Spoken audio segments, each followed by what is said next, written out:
Sly Cooper, one of the very first games that I owned as a kid, and my favorite game franchise of all time. But although the game is seen as more of a kid's game because it didn't go the edgy route like its counterparts with Jak and Daxter or Ratchet and Clank.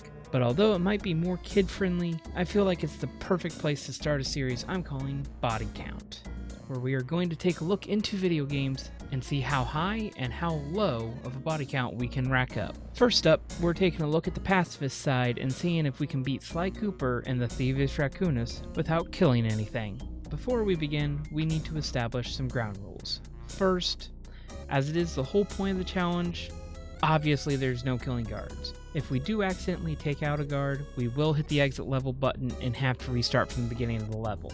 We will be using glitches, level skips, and any other means of avoiding racking up a body count. Second, for an extra challenge, we are going to be going for every clue bottle and vault because it wouldn't be any fun just skipping every single level in the game. Third, if we are not the cause of the death, we're not counting that as our fault. Fourth, I'm not counting silencing security systems or booby traps since they don't actually count, they don't feel like they count as enemies to me. They're just kind of like a mechanical contraption. And I'm not delving into whether a Roomba has a soul or not. We're not doing that in this video. And finally, this run is being done on the PS3 remaster, so some of the skips you'll see are a little harder to do, but between the PS2 original and then the re-release on PS4 and 5, I felt like this was the nicest looking one, so that's what we're going with for the video. Starting off in the Paris tutorial level, we get it easy. There's no casualties we need to avoid, except we just can't explore and take out these rats on the rooftop. Other than that, it's a piece of cake. After quite a few cutscenes, we get launched out of the back of the van and into the first proper level, a stealthy approach. This level will introduce enemy guards to us, and we're gonna actually see how a lot of the run's gonna go. Luckily for us, most of the guards on Raleigh's payroll are not what we call intelligent. In this level, we will deal with three types of guards. Thor McCracken, a mallet-wielding thumper with slow, predictable attack ranges, Mr. Seamus, a ninja star-throwing walrus, and Pyro O'Connor, who lives up to his namesake and loves fire about as much as the average teenage boy. All three of these enemies are easy to avoid as they tend to lock on to what your position is when the animation begins for their attack. So as long as you zig and zag quick enough, none of these guards should be a problem. Unless you are in a confined space with them, it makes it a little hard to squeeze past then. The most difficult obstacle in this first level isn't the guards themselves, it's just trying to remember not to smack them out of habit. Luckily, once we get out of the detection range of the guards, they won't really chase us, and we can just kind of get everything we need. We grab the dive moot from the vault right in view of a guard that apparently does not get paid enough to care, and we grab the key to unlock the rest of the first hub. There isn't too much danger in the hub, but we are introduced to both a new guard type and the main saving grace of this run, the Lucky Charm. If you haven't noticed, Sly doesn't have a health bar, and if we take damage, we die. One hit and we're done. Luckily, we can either grab 100 coins or one of these floating horseshoes to get up to 2 Lucky Charms to give us a little bit of a damage buffer. These Lucky Charms will come in incredibly useful, and in between levels, we're going to be coming back to this hub and grabbing these 2 charms that will always spawn as long as we aren't full on charms. The new guard is named HP Squidcraft, and as long as we stay out of his flashlight, he won't actually see us. If we do get spotted though, he fires a homing shot at us, and unless we can get something in the way, we're going to take a hit. There are 3 of these guards in the hub, and we can just sneak around them to get to the levels that they actually guard. Into the Machine doesn't really teach us any new tricks, but it does help us get used to dodging guards, especially in some tighter areas where we can't just give them wide berth, we actually have to get close to dodge them. One thing we do get here is the vault, containing a raccoon roll move, which it's essentially our run button. So while we're going on flat or downhill, we can move incredibly quickly. It just doesn't work uphill very well. High Class Heist is next up on our list, and it only features 2 guards in the entire level. It is a new guard type to us, Little Bowen, who seems to only have one move at his disposal, which is a belly flop. And while they don't present much of a threat, it is tricky to grab these clues right here in this box, because we gotta smash the box open and get the clue bottles without smashing a guard. And while we can pull them away from their spawn locations a little bit, we can't really pull them far enough away to make grabbing these clues easy. But other than that, no issues of level, and we grab from the vault Raleigh's blueprints, which in a normal run are somewhat useful if you're not familiar with the game. This run, they do absolutely nothing for us. They just show us the locations of clue bottles we miss, or breakable objects that we can get coins from. Fire Down Below was always one of my favorite levels as a kid. Between the soundtrack, mechanical atmosphere, and just the lava, just chef's kiss. But when it comes to the guards in this level, the developers must have known what they were doing when they placed the guards, because other than this one guard, every guard can just be run around or is placed just far enough away we can beat the level without taking damage.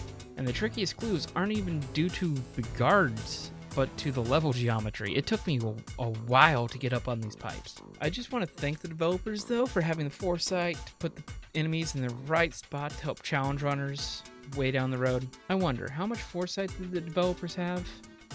Oh, yeah, that would explain why my knees are popping. Anyway, the Cunning Approach is one of the sleeper levels of the run, as there's only 4 guards, but there's a gimmick to the level. We can hop inside of a barrel and not only avoid what happened to some rats in the beginning of the level, those rats got pegged. But as long as we aren't moving, guards won't be able to see us. Unfortunately, unlike the previous level, a lot of the clues are not designed to be gotten easily until after the guards are defeated.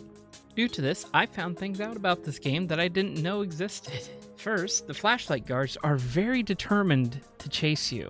When I was a kid, even if I got hit, I would always immediately smack the guard back, so I didn't know how far they would actually chase you. And then also, if you get hit while you're in a barrel, you don't actually take damage, but you get flung out of the barrel, and then you panic enough and then take damage. The first guard is easy enough to slide by as long as you don't time it wrong and accidentally send the elevator down without you in it, and then you get stuck on top of the elevator and then die. But aside from the elevator, it's not too hard to sneak around him. It just gets a little tight to slide without getting burned. The first flashlight guard isn't too hard to sneak past and avoid him, but he's quicker turning around than I'd appreciate, and it makes grabbing the clues pretty hard without getting hit. The second flashlight guard cooperates even less than the first one, because he doesn't move. The level is designed for us to jump up here, take out the guard, and then bring the barrel through. But obviously we can't do that. Luckily for us, we can just jump past the guard, jump past the little dead zone in the detection of the dart shooters to grab the clues, and then take the elevator up to the second floor where we can hit this checkpoint flag. This will be important for later, but I'll get to it then. We can then jump around the dart shooter and collect clues till we get up to the final guard. But instead of trying to sneak around the normal way, which would involve us having the barrel, which we left in the lower floor, we're instead going to jump back down to said lower floor, and then jump up on the bookcases and jump up on the lanterns. Yeah, it's a very, very convoluted path here. Now that we're on the other side of the guard, we can collect the rest of the clue bottles in the level. There's some up on top of the lanterns, which are a little hard to get without actually getting spotted by the guard. And this is where our lucky charms come in and help us tank some damage. And if you survive this with at least one lucky charm, then you can just tank the last dart shooters in the level and complete the level there. But because we wasted both of our lucky charms, now that checkpoint comes in. We take damage, and we respawn on the second floor with the barrel. The game's kind enough to actually give us a barrel all the way up on the second floor. So now we can go the intended route through the level. We just have to avoid the one guard, and we grab the dive collection move from the vault, which is essentially our ground pound. It'll take out guards, it'll break objects, and it'll collect coins and kind of a AoE attack. Now we've completed the first part of Raleigh Sub, we can throw a key into this generator thing and get access to the last 2 levels of the hub. First up, we have Gunboat Graveyard, which I love as a level, just atmospherically, the layout, the soundtrack. You're going to hear me say that about a few levels in this game, but I've played this game for legitimately about 20 years, so yeah, you might as well get used to it now. Most of the enemies in this one are fairly easy to dodge. It's just the star throwing enemies, you have to be careful not to get hit from a star off camera, because for a certain range they will throw and hit you in the back with them. The only two areas of significance to watch out for are two clue boxes that are placed really too close to some belly floppers that don't have good senses of self-preservation. So we can lure the first one away from the box easily enough to where he can't run and get smacked while we break open the box. But the second clue box, we actually have to jump on the boat here on the right side and then run around, because we enter a trigger zone to scare these rats so they actually run into the vent. Because if we jump on the left, they don't run away quick enough, and there's a good chance we'll smack one opening the vault or the clue box thing. And yes, I'm counting killing all these rats and like the small atmospherical enemies as violations of the challenge. But as long as we land on the right side, it gives the rats enough time to get out of our way so we can actually dodge both the guards and the rats, grab the last clues, and grab the coin magnet technique from the vault, which just makes it easier to collect coins. Now, normally we would just head into the 7th level to grab the key to unlock the boss, but the 7th level is tied to defeating enemies. As you can see here, there are crabs. And if I'm counting the pacifist rats as things we need to protect in the previous levels, yeah, we're counting the slightly aggressive crabs as things we need to not kill either. Now, unfortunately, I don't think there's a way to actually get the key without killing crabs. But here's where we open the bag of speedrunner tricks. And normally we would get all 7 keys to unlock said cannon, and then we can actually hit the load trigger and blast ourselves up there. Luckily for us though, when Sly jumps, the game sets his grounded position. But by hitting square to swing the cane right before we land, we actually skip the animation and delay it long enough to where we can jump before we're grounded.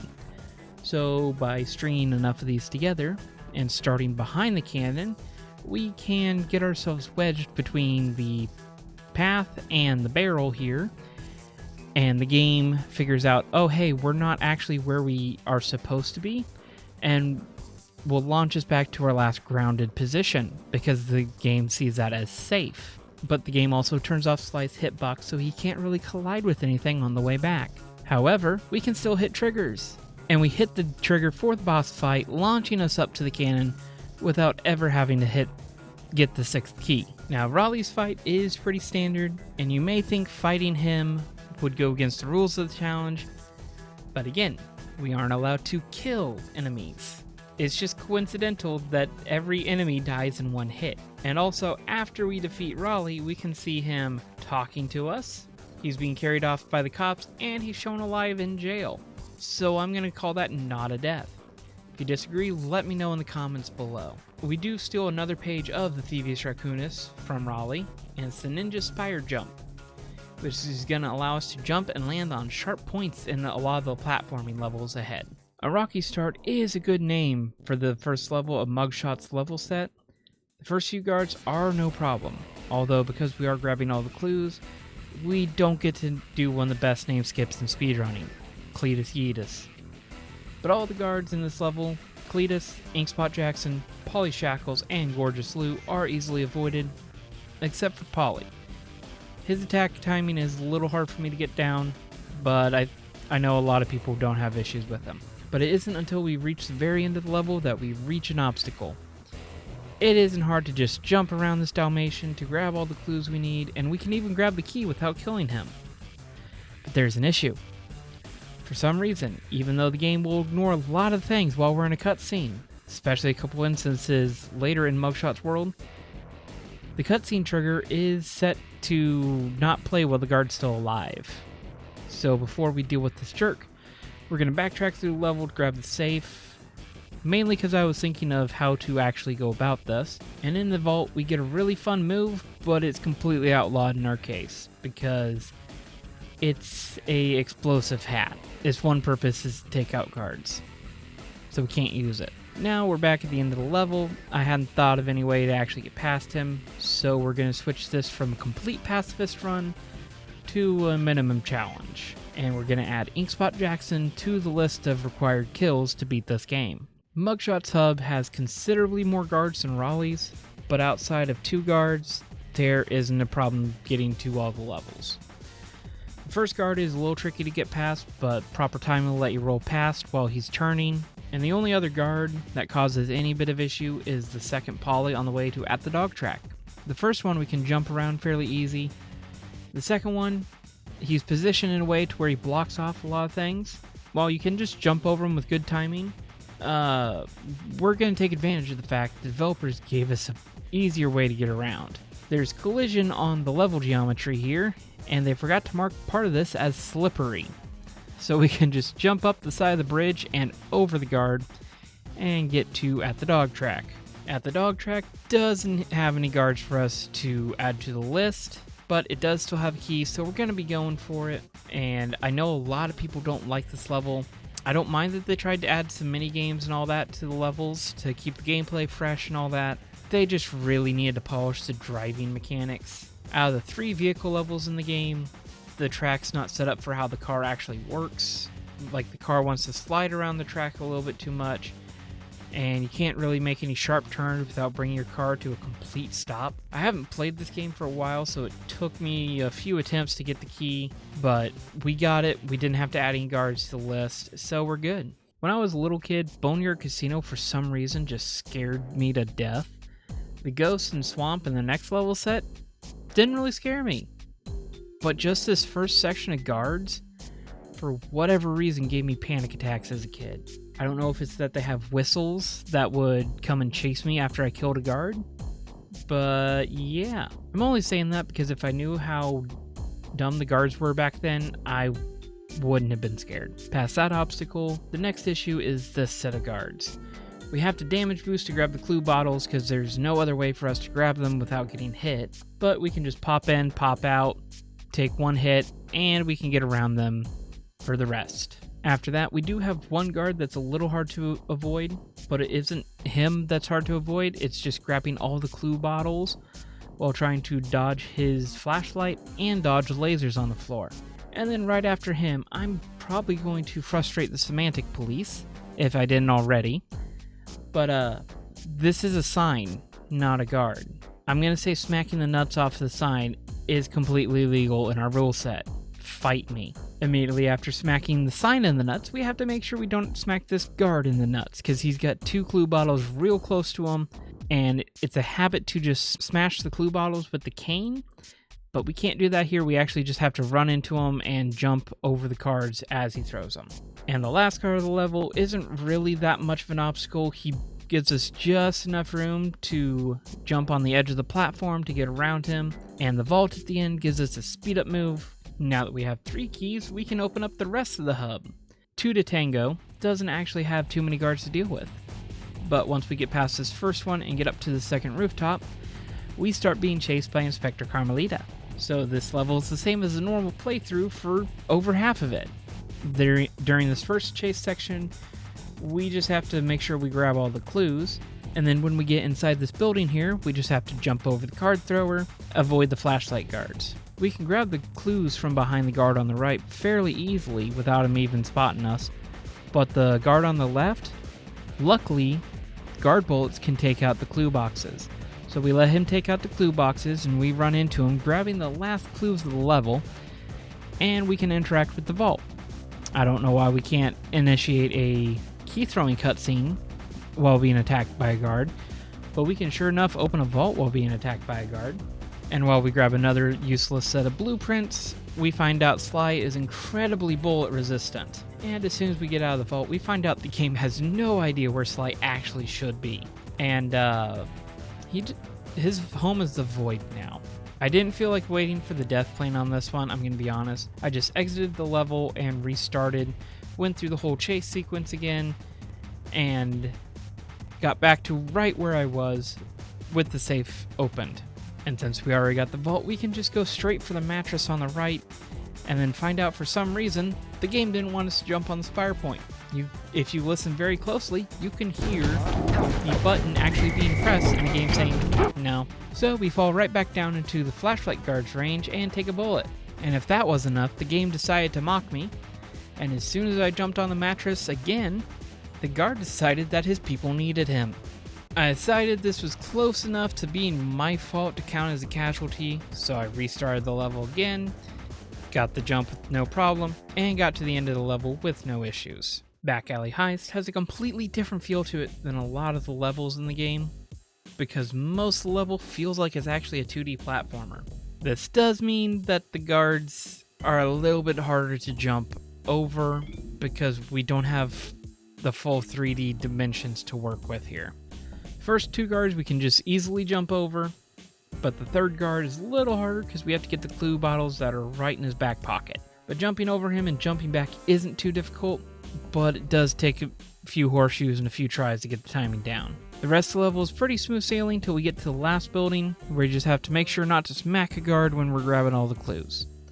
We do run into the issue we did in the previous level with the mattress. Well, luckily we have a safety wall here, so the guard just gets launched into the back wall and doesn't actually die. At the top of the building, we grab the very useful water safety move from the vault, which means we don't waste charms when we jump into a lake now, and we grab the key. Straight to the top is a little bit trickier of a level than it looks. Not difficult, but if you zone out too much, it's easy to take out a guard. The first dog isn't an issue, as he's easy to walk around. The card thrower at the back of the lower level is a little tricky, because it's just hard to jump around him without getting hit and without hitting him. But luckily he can break open the clue boxes for us so we can grab them without using our cane. When we get up to the second level, both of the guards on this level are positioned real close to clues, so it's a little tricky. First, we're going to run past the dog, grab the hook to start spawning a bunch of clue bottles from this water tower type thing, and then we're going to run away while the clue bottles spawn, so we don't actually stay in the danger zone. I always thought you had to stay on the hook for the clues to dispense, but nope, you can literally jump on, jump off, and the clues will all dispense. So that way we can stay out of Cletus's range. For the clues under the tower, all we have to do is aggro the guard so he chases us a little ways out, and then we can grab the clues without getting hit or hitting the guard. The guards on the third level are an issue, we just have to stay out of their attack range. And the last guard doesn't give us an issue because we can just jump around him to grab the last couple clues. But just wanted to show off what happens when you open the vault without taking out this guard. So like 2 levels ago, the game doesn't really know what to do when we take damage repeatedly. But luckily it doesn't yeet us into the void this time. We grab the thief decoy move, which will come in handy later, and we snag the last key of the hub.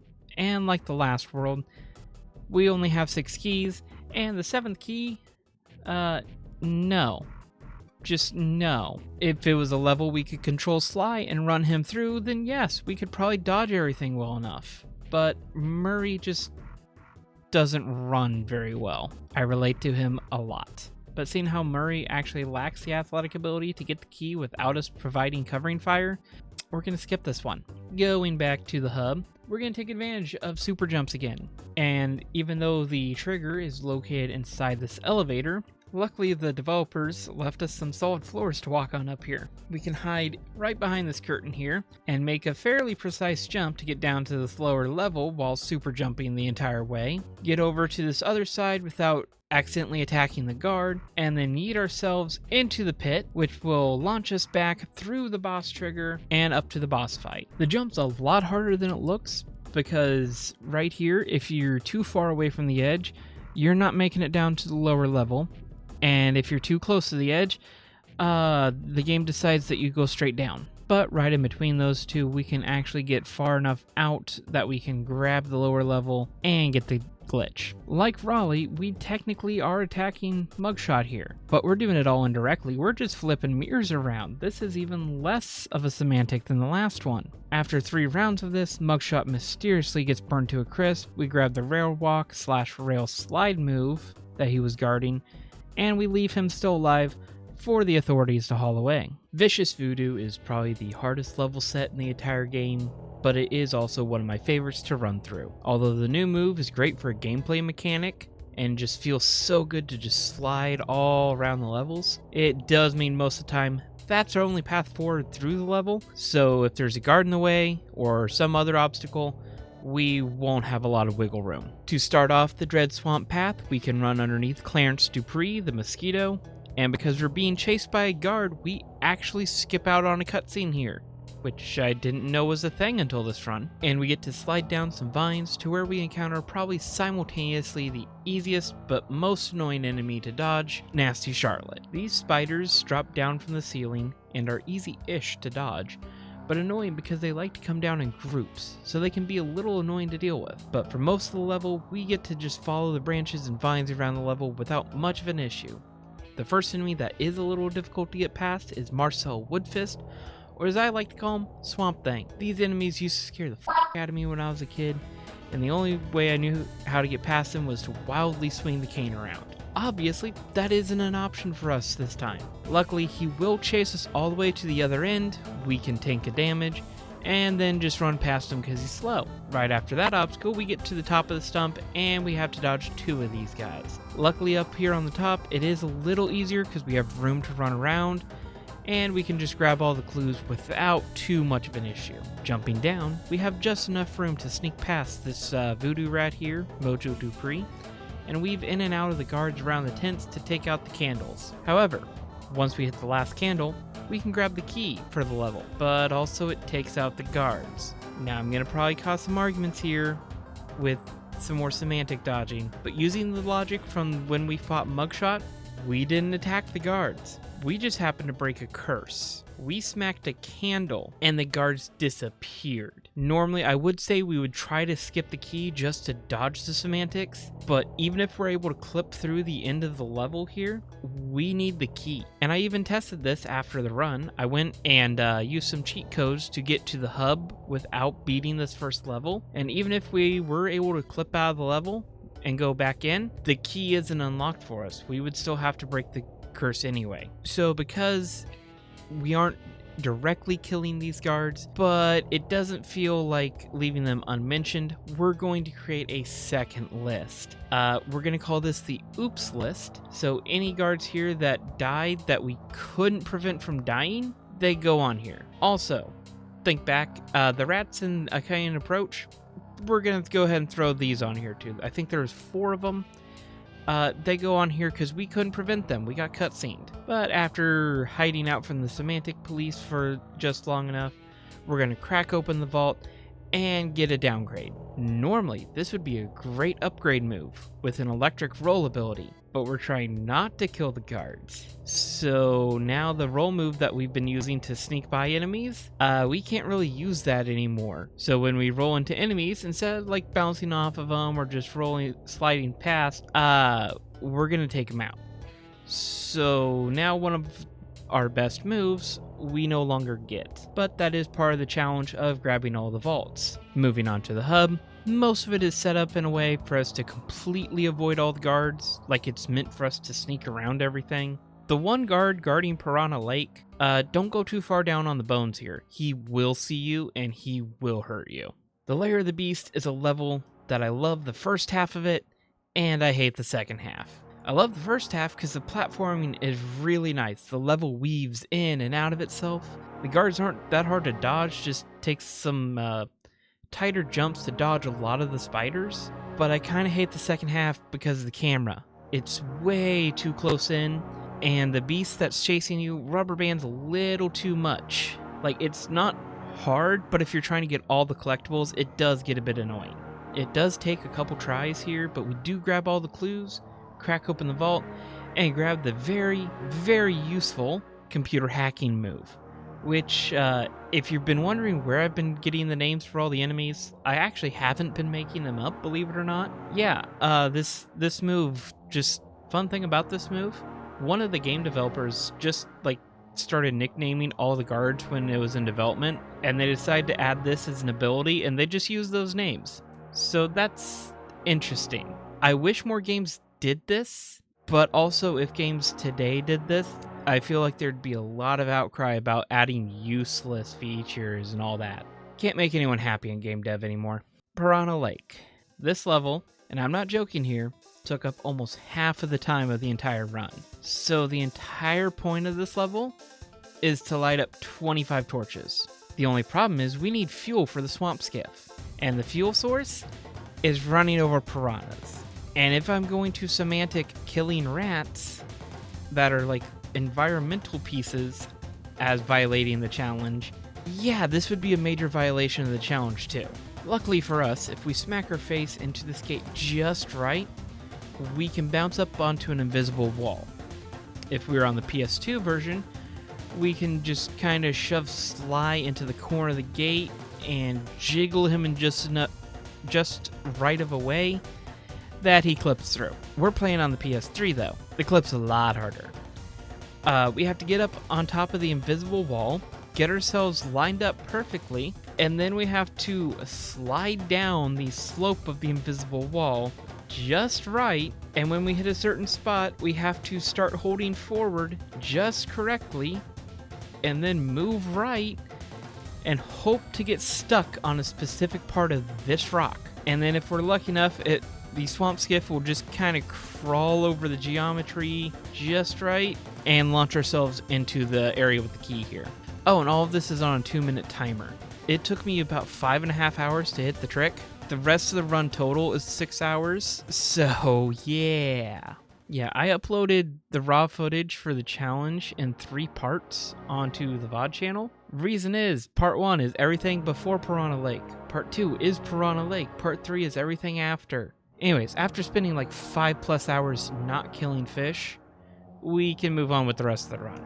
A Grave Undertaking is honestly one of the hardest levels in the run. Not because there's a super hard skip or anything like Piranha Lake, but we're introduced to a new enemy type, infinitely spawning ghost Rodentia Undeadius. They can sometimes spawn 1 or 2 in an empty area, but most of the time they're going to be tied to one of these gravestone spawners. Since the gravestone is a rock, I'm not counting taking out the gravestone as a kill. The problem is, most of these gravestones are surrounded by ghosts, and the cane is going to prioritize smacking the ghost over the rock. And even though they're dead, I'm still counting it as a kill if we take out a ghost. I'm not semanticing my way out of that one. The first ghost of the level we can probably avoid, but since I was just a few coins away from replenishing a horseshoe anyway, I went ahead and just took the damage. One major obstacle in the level is these vine doors. We have to smash our way through the vines. The ghosts like to spawn in the vines. Do you see the problem with this? Luckily, there's a couple times we can just jump around the vines and get to where we're still going. The camera doesn't necessarily like it, but we can get around everything. And in a couple of these things, sometimes we just have to run past the glue bottles, wait for everything to despawn, and then go back in before it can spawn again. And when we get to the mouth of the crocodile here, there's vines we need to take out, and there's ghosts that spawn in here. Luckily, due to the limitations of the PS2, there's only 3 ghosts that can spawn from this spawner. So if we can kite well enough, we can pull them out, run around, break the vines, grab the clue, and actually get to the lower level here where we are immediately swarmed by ghosts. Luckily though, this big open area, a lot easier to run around than a tight little hallway. So we can take out the candles causing the voodoo gate here, get up, and we can grab a bunch of clues without actually having to deal with enemies for a bit. Once we platform a bit to the top of the room, we have to deal with a swamp thing in a tight area. Luckily, the decoy move we got a few levels ago, we can toss that over here, and it will chase it and allow us to just slide right past him on the left. The ghosts on the lily pads here are easy enough to run around because they will chase us, but we have enough space where we can make it work. But we need to have at least a lucky charm before we step on this branch. Reason being, we can't dodge the ghost while we're on the branch. So we need to take a hit and get launched into the water. Now we have the water safety move, and we already had invincibility frames from the lucky charm. So when the invisibility frames are up, the game sees the branch as our grounded position and will put us back there with enough invincibility frames to get past the ghosts without getting hit again.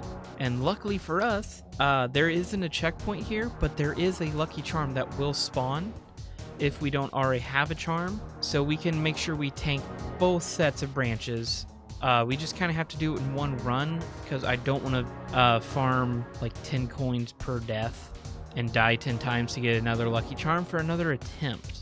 So it does get a little bit tricky in that sense. This last set of ghosts though, they will chase you a long way, and they will actually chase you as far as you can go in the level. It makes grabbing these last couple clues a little nerve-wracking, because they get real close, but the clues are just out of their despawn range. And unfortunately for us, we don't actually get a move here, we just get a useless set of blueprints, but we also get the 4th key of the level.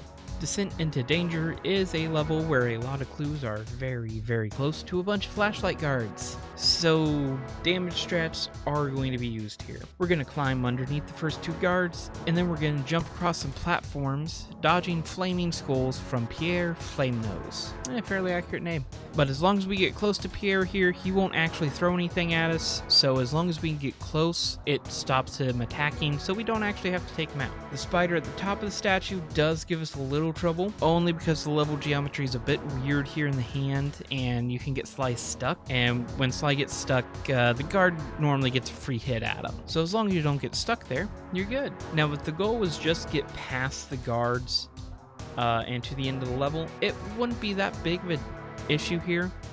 The issue is getting all the clues, because there's one set of clues right in this guard's flashlight beam, there's a patrolling guard that we have to dodge, and then there's sets of clues right next to both of the guards on the lower level. We can tank a hit to get the clues from the first guard's flashlight beam. We can somehow dodge the second guard to get the clues at the back here without getting hit or even seen, but don't ask me to do that again, because I don't even know how I did it the first time. And while we're up here, we can just jump down onto the guard platforms below, grab the clues that they have there, and we'll make our way back up. And to make it easier to get to the lower platforms, it's honestly easier to go past this section, grab the checkpoint in the next room, and just work your way backwards from there. Once we get past this section though, there is a fire turtle that he's easy enough to avoid, but once you leave his area, he will start attacking again, and he will hit you in the back if you're not paying attention. So move quickly, you can get past him and to the next area, and somehow this flashlight guard, even though it's not in his flashlight beam,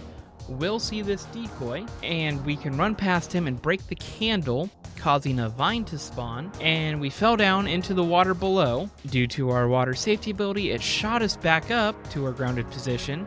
We get spotted by the guard and shot and blasted back down, and because of our iframes, we yeet ourselves back up to the top, and we can actually hop onto the vine without getting hit again. We grab the vault on the way through for slow motion technique 2, which means we no longer have to just be in the air for it to be going on, and we grab the key. Down home cooking, to be honest, is where I expected the complete pacifist run to end. The entire point of this level is to kill chickens for a pot of gumbo. There isn't a way for us to grab a key in this first room, and we can't skip this key because we can't actually get to the boss without all 7 keys. So reluctantly, we go from 1 guard on the kill list to 50. Yeah. I'm also going to add this guard to the accidental list because we didn't kill him, but he went pop. Not our fault. But yeah, we're just going to, for the semantic police, I'm going to throw him on here to try to appease the semantic gods. I know it ain't going to work, but I'm trying. Unfortunately, we don't get a break. We have to deal with the Ghastly Voyage, which honestly is a fun level, but this is a minimum kills challenge. It's going to be a whole lot more stressful. This level puts us on a rapid fire turret, and we have to try to dodge a bunch of ghosts. To make it fair, because these are infinitely respawning ghosts, I'm going to count the gravestones as what's being killed, because those are the spawners. Mainly because I don't want to do all the math and min-max and whatever. I would still be here 3 months later trying to do this run. I'm going to spoil the ending of this level, but I did some testing after the run using cheat codes for infinite lucky charms just to see how many are possible to skip. The answer's 5. The only enemies that are required, if you don't have to worry about taking damage, is the fire turtle and the gravestone on the narrow path. And then at the end, you can't get the key without breaking the 3 gravestones. So, if someone was of incredible skill, and if there's a skip for the level, that would be great to know. But the minimum would be 5, but my best attempt was 13. Yeah, this level is real easy to take damage on, because even if you move past one of the ghost spawners, the ghosts will still chase you down, and the fire turtles will still throw things from behind you. So it's incredibly hard not to take damage from every single enemy. If you can do better, great. Like, literally, link me the video for that. But for our purposes, we're adding 13 to the total here. Now, after a bunch of disappointment, we do actually have all 7 keys, and we can get up to Ms. Ruby's boss fight. But there is a guard patrolling right where we need to throw the keys in, and I don't want to deal with him. So we're actually going to re-enter the level down home cooking and immediately exit, and what do you know, the guard's gone. So that just makes it easier for us. But we are going to add 2 guards here to the oops list, because when we unlock the key, apparently Ms. Ruby is not following OSHA's lockout tagout procedures, and I'm not holding Sly responsible for that one. Ms. Ruby should know better than to have unsafe working conditions. Doesn't matter if it's in a swamp or not. But once we get up there, the boss fight is fairly standard, as Ms. Ruby is the only casualty in the fight. But I just gotta mention here, if you're playing casually, don't play the PS3 remaster, just play either the originals or the PS4, PS5, because PS3 has a glitch where the boss fight music gets desynced, and it just makes this fight a whole lot harder than it needs to be. It's still doable, it's just hard and annoying. Ms. Ruby doesn't die here, so we're not going to add her to the casualty list, but we are going to add 2 guards to the oops list as well, because we don't kill them, but Ms. Ruby herself kills them with attacks. So Chumley the turtle and the unnamed mosquito that carries us across the arena will get added to the oops list. We grab the invisibility power up, and we stealth our way to the 4th level set. Now that we're done trekking through the Haitian swamps, we get to go to the very snowy mountains in China. A perilous ascent is very easy to just walk around and past all of the guards up until the very end of the level, but I will at least introduce you to all the different guards. We have Kung Pao, Andre and Wonton, and General So, something like that. I am far too white to actually know the correct pronunciation. I apologize. The first little difficult part comes here with the first flashlight guard. We can use our invisibility move or hide behind the statue to get past him, which is what the game intends. But the game also intends us to take this guard out so we don't get spotted. But if we were to follow the normal path, which means like sneaking along the edge of this building, we would be required to hit these fireworks right here. These fireworks kill these guards. We can't do that. So instead, we're going to backtrack to the edge of the building here. And if we hide in just the right spot, somehow the patrolling guard outside the building won't spot us. And we can kind of slope jump, I think it's called, and hit the fireworks on this corner of the building, which will drop the bridge, and we'll hit part of the building inside, opening the area to the vault. But also, for some reason, it warps Sly to inside the building. And there's just enough room for us to sneak past this flashlight guard here and exit the building to get to the rest of the level. On the other side of the bridge, there is a Kung Pao guard which we can easily dodge, and then we have to weave in and out of all these trees to get to the key on the other side. That is what you should do. You have an invisibility power up, and you can just hide from the guards and sneak your way through the trees.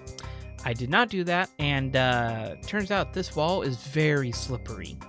There are clues up here, so that's why I was going. There's also a section of wall that's low enough the guards will see you, so don't do this way. I don't recommend it.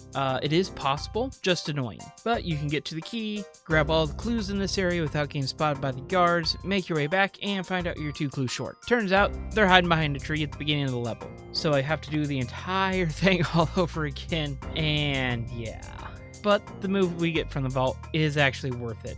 We can actually move while we're invisible now, albeit very, very slowly. But now we can leave the level and get to the hub of the world. Now, the very first guard of the hub, we would normally have to take out to get to the actual hub, but I actually don't feel like being stealthy. So we're actually going to exit to the hideout, grab some lucky charms because we ran out, and then we're going to select the hub from the map. And what do you know, it actually warps us above that guard and in the rest of the hub. The other two flashlight guards up here are meant to be sneaked around, snucken. My English is not the best. We can sneak past these guards because we can now move while being invisible, and it's not real hard to actually get into the levels. Flaming Temple of Flame, although it does have an epic name, doesn't provide us with too much of a challenge with the first couple guards, and the third one won't see us if we don't jump too close to him off this bounce pad. To be completely honest, most of the guards in the rest of the run, we can just sneak past. Very slowly, but we can sneak past them. The only guards that are even worth noting here are the Kung Fu guard, Chow Mei, who drops down in a little tight spot, so you gotta jump around her, and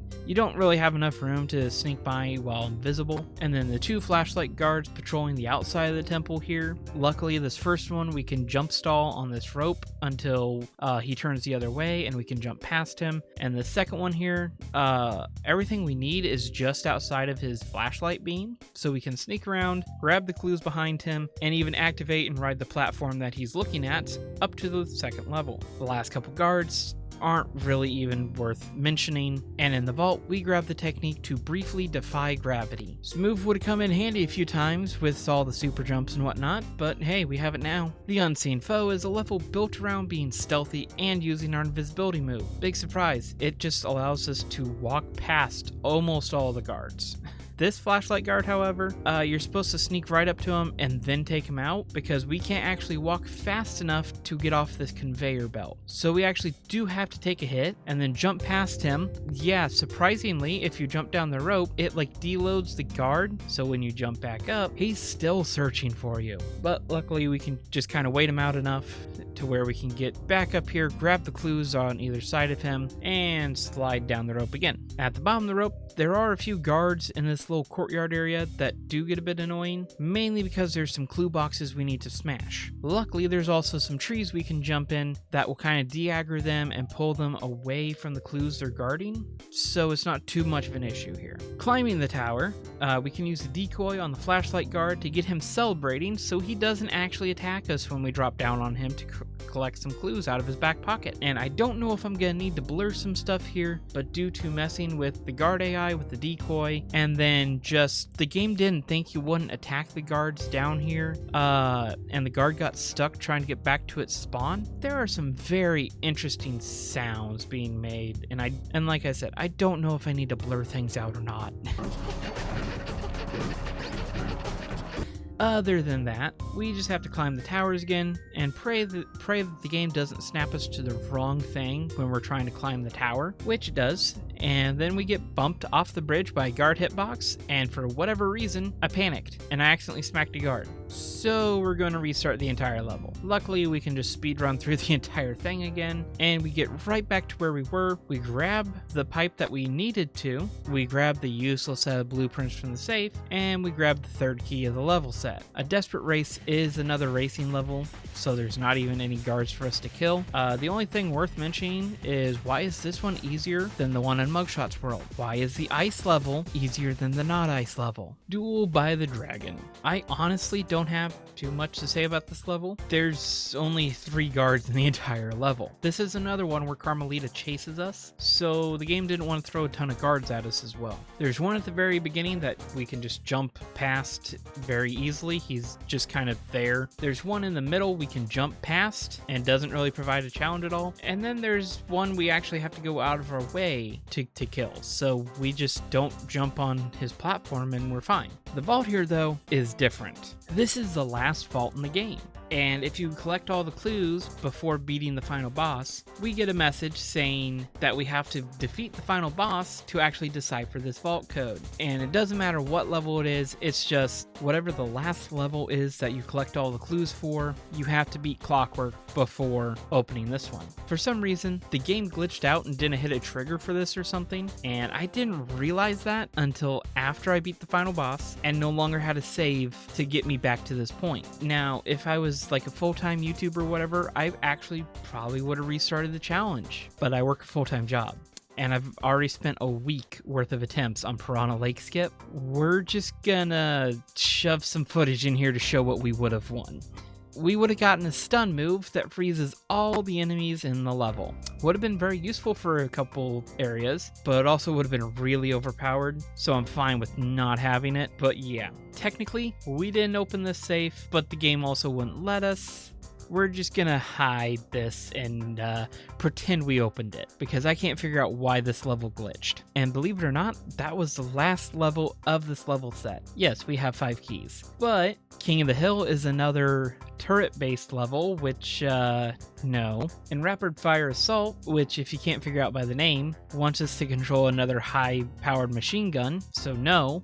Instead, we're gonna break out one of our old tricks and modify it. So if we go back to the level we just finished, but instead of entering the level, we're gonna jump around the left side of it and get back to this house back here. And we can stand up here, and this sets it as solid ground. And we're going to do our favorite trick in this run, a super jump, and we're going to get down on the lower part of this house here and set a specific gap between us and the edge of this beam, and we're going to then center the camera and jump into the void. Now, I'm not a speedrunner of this game, so if you want a good explanation of this trick, check out some of the Void Drown World 4 skip tutorials by actual speedrunners, and they can probably explain it a little better. But essentially, we're going to jump off from a certain spot after setting our grounded position at a certain spot. We're going to jump off at an angle, and we're going to clip through this tiny bit of water here and start our drowning animation. Because we're jumping at just the right angle, we glide through the water and we start falling through the void. Now, once we fall far enough, we can only see this mountain in the background here, and that's our visual cue. Once we see that go off the top of the screen, we hit the jump button and the game's like, oh, we should probably put Sly back to his grounded position. But because we fell so far down in the void, the game has to add a bunch of speed to Sly to put him back to that position. So it just yeets us across the screen. And then once we're over the boss arena, we swing our cane and we fall straight down, landing us in the boss fight without getting 2 of the keys. In the Panda King boss fight, we just find a large panda cosplaying as a D&D wizard. He does not ask how big the room is. He is casting Fireball. Luckily, most of the attacks are very easy to avoid. You just walk around him. But after we defeat him, we don't get a move for Sly, but we get upgrades for the van. So, little different there. And yes, Panda King does not count as a casualty, because not only is he taken into police custody, spoiler alert, he shows up in a later game. So yeah, doesn't count as a death. At last, we have reached the final world of the game, Clockwork's Volcano. And while we enjoyed a little bit of freedom about what order we did the levels in previously, yeah, the final world is a very linear path, and we get bad news right out of the gate. We're stuck on a turret and a rail shooter. So yeah, we can tank 2 damage, but there's no way of getting around it.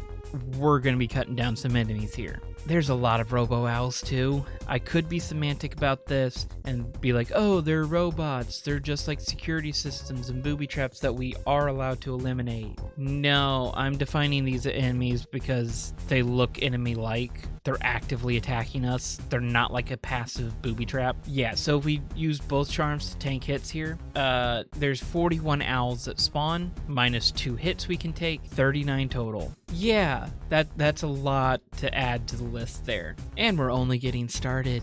After we enter a cave level and just shear the gun off the top of the van, thanks Murray, good driving, here is where I will fight for semantics. unlike the Robo Owls. Yes, it just looks like we're smacking an endless amount of fire slugs into the lava, but according to people who have taken this game apart, like the modding community, these are just invincible fire slugs that keep coming back out of the lava. They don't die. They just respawn. Like, they literally crawl back out over and over again. So because we aren't killing them, but instead just repeatedly yeeting them back into the lava, I am going to say these don't increment the kill count. If you disagree, just add 4. Try to do math. I'm not doing the math for you. The next level, a daring rescue, doesn't have any enemies. But I was going off of memory. There's a level after this that I was like, oh yeah, it contains enemies. I need to try to skip that one. And the skip for that one is in this level. We can actually like bounce off of this little turret here, over the load trigger and all that. Yeah, I spent like a half hour like smacking Sly into lava by bouncing at the wrong angle, accidentally hit the loading trigger for that mission, and then realized the enemy in the level is invincible. I can't kill it. That was a great way to spend a half hour. But yeah, Bentley comes through, has enemies in it. We legitimately can't kill them. So yeah, that's 2 levels in a nutshell there. 0 kills added to the counter. So after we prevent Sly from losing his brains and saving the hot cop, we enter the last level of the run with enemies to avoid. And of course, it is a level we can't skip. It's a turret level, so we can't just platform around. And with a gold lucky charm and good shooting, we can tank 2 hits, but some of the enemies randomly spawn. I escaped with 5 kills. I could have tanked another damage to lower it by 1, but I also had a case where one of the enemies didn't spawn. So I'm still going to say 5 because I'm refusing to do algebra and complex numbers to figure out, like, do I need to tank an extra damage? With how often does this enemy spawn? I'm just gonna say 5, okay? One reason I am saying 5 is the minimum is I think the enemy didn't spawn because we killed a previous enemy. If we don't kill this enemy here, this one spawns. So we have to kill one of them anyway, so that's where I'm fairly certain 5 is the number, but math is hard. So yeah. Next level is Sinking Peril. It's not really going to get mentioned. There's no enemies here, but I just want to say, so many games do a lava rising level. Sly did a sinking into the lava level, and I feel like that just feels so much more anxiety inducing and just feels better for a level. I don't know if I'm crazy here. I mean, I am, but I don't think this is why I'm crazy. I think more games need to do that, but that may just be my opinion. And here we are, the final showdown of the game, Clockwork. And yeah, after 3 phases, we decapitate the ancient bird and close the book on this run. And we're going to take a look at the final list of kills, and Clockwork isn't on the list. Why is he not on the list?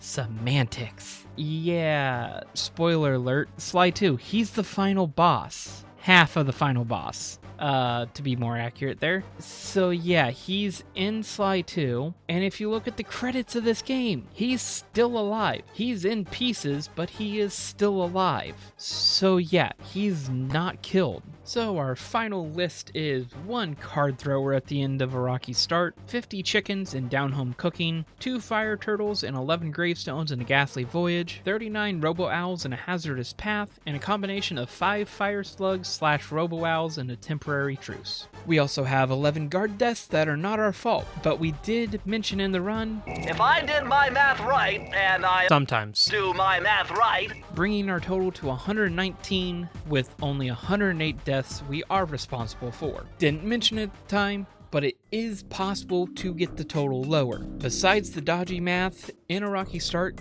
there is a clip that's used in speedruns to avoid both the key get animation and the opening the door animation, but in every speedrun attempt I've seen, speedrunners take out the guard so they don't get hit while setting up the clip. I did some testing after the run with cheat codes, and it is theoretically possible to get the clip while the guard's still alive, but the speed you need to do it at, and there's so much RNG in the clip, I don't think it'd be possible for humans. Well, I say that, you would literally have to be probably hundreds of it's a 1 in multiple thousands of attempts. Human could eventually get it. That one would just take me a couple months to do, and yeah, I want to get this video out. So it theoretically possible, but that is one we could shave off.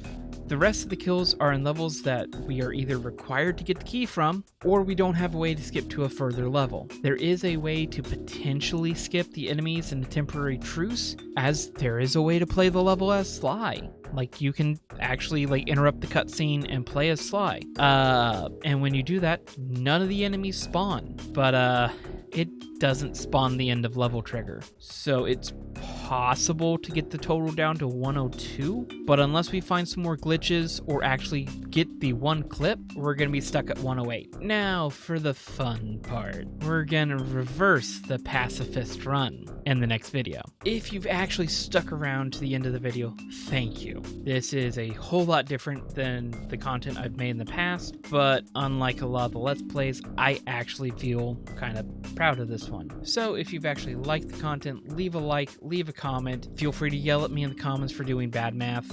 It's all fair game. And if you want to see future runs of both the body count series, where we do minimum and maximum body counts in games, or if you want to see some other gaming challenges that I have in the works, please subscribe. They'll be out. I do intend to try to have one out once a month. It might be once every other month if there's another Piranha Lake skip thing where I get stuck for a bit. But hey, I'm at least gonna try. Until then, I've been the Wreaker of Chaos, and let chaos reign.